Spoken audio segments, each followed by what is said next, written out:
Yeah. You mentioned, I think you used the term different structures in describing the Google versus Dell. Could you talk about them and what you mean by that? The Google case specifically involves two main tax benefit arrangements. One has to do with the Job Development Incentive Grant, which has been reported as being potentially as high as $4.8 million. And that's just an outright grant of money from the public fisc by the state. The other aspect of the tax benefits is an exemption, I think for some period of time or up to some amount of money, for Google with respect to its sales taxes and use taxes on particular purchases, such as purchases of electricity.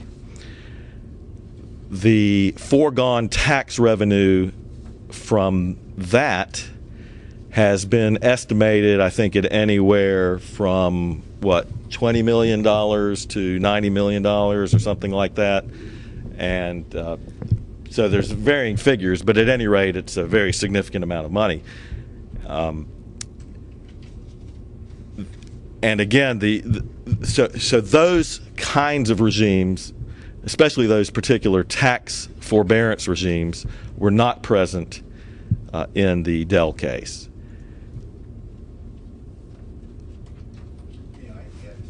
Yes, please. And this is Mike Munger, who is obviously one of our clients, and he is associated with Duke University. I think he may be on leave right now. No, I'm still back. going. Okay, I'm he's back. back. I'm the chair of the political science department.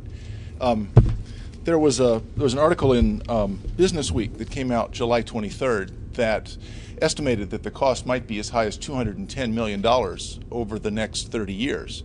Now, it's hard to know how to count those costs because some of those costs are taxes that the company's not paying.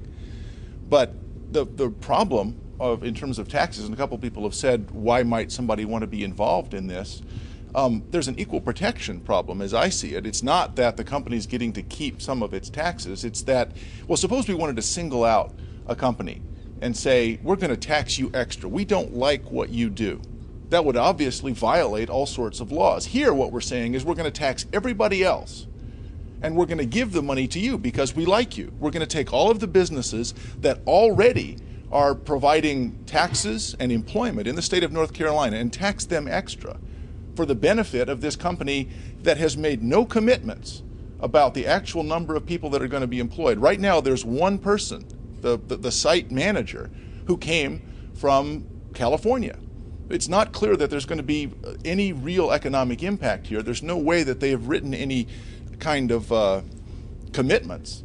So it seems to me that in my own work, I was director of the Master of Public Administration program at UNC Chapel Hill. I worked with city and county managers.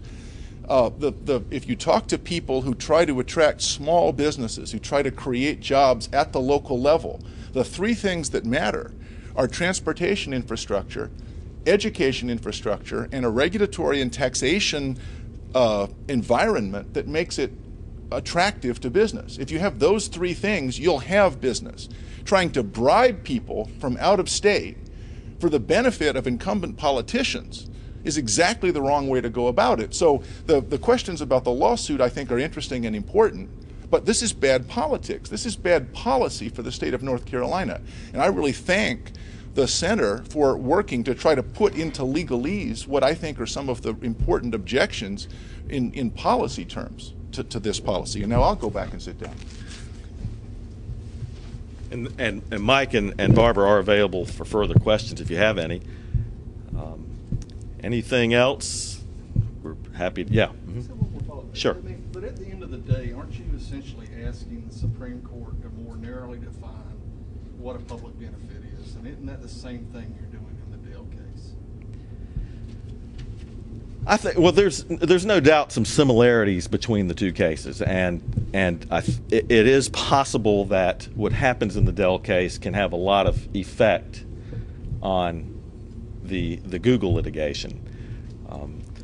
But But you do also realize that there could be distinguishing factors between the two cases and differences in exactly how the subsidies are administered or set up. But we will be waiting for bated breath for this case. We'll be waiting for with bated breath to see how the Dell case turns out. But we are conscious of the arguments that have been made against us.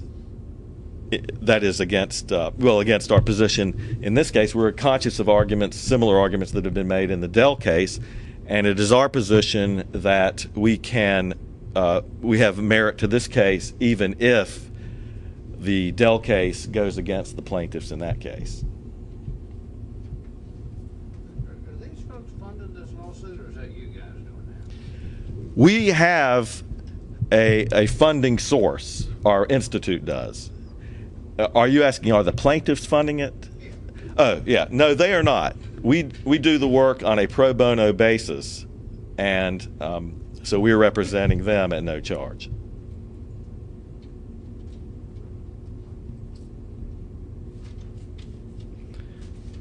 Anything else?